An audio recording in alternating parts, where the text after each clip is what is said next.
Hi friends, morning 3:16కి ఎర్లీగా లేచాను అనమాట. మనకు నైట్ ఒక డ్యూటీ వచ్చింది. కస్టమర్ బొబ్బుల నుంచి కాల్ చేసి మమ్మల్ని వైజాగ్ డ్రాప్ చేయాలన్నారు.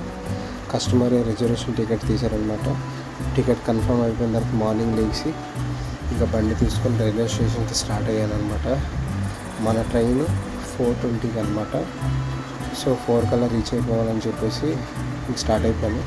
ఎగ్జాక్ట్గా రైల్వే స్టేషన్కి వెళ్ళేసరికి 4 అయ్యింది. ట్రైన్ ఏమో ఆల్రెడీ 8 నెంబర్ ప్లాట్ఫామ్లో పెట్టేసి ఉందన్నమాట. సో బ్యాక్ సైడ్ నుంచి వెళ్ళి పార్కింగ్ ఏరియాలో స్కూటీ పార్కింగ్ చేసేసి వారు ఇచ్చిన రిసిప్ట్ తీసుకొని నేను స్టేషన్లోకి ఎంటర్ అయ్యాను. ఎంటర్ అయిన వెంటనే ఆల్రెడీ ట్రైన్ పెట్టేసింది.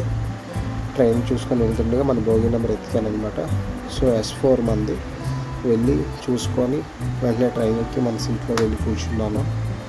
సో ఎగ్జాక్ట్గా అప్పుడు ట్రైన్ 4:25కి స్టార్ట్ అయ్యింది వైజాగ్ రైల్వే స్టేషన్ నుంచి.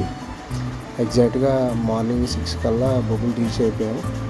వెళ్ళేదారిలో ఎర్లీ మార్నింగ్ అక్కడక్కడ అలాగే వీడియోస్ తీశాను అనమాట. మార్నింగ్ సన్ రైజ్ చూడడానికి బాగుంది కదా. 6 కల్లా ఎగ్జాక్ట్గా బొబ్బులి జంక్షన్కి రీచ్ అయిపోయాను. 6:30కి కరెక్ట్గా కస్టమర్ కూడా వస్తారు. ఇదే మనం తీసుకొని వెళ్ళాల్సిన కారు.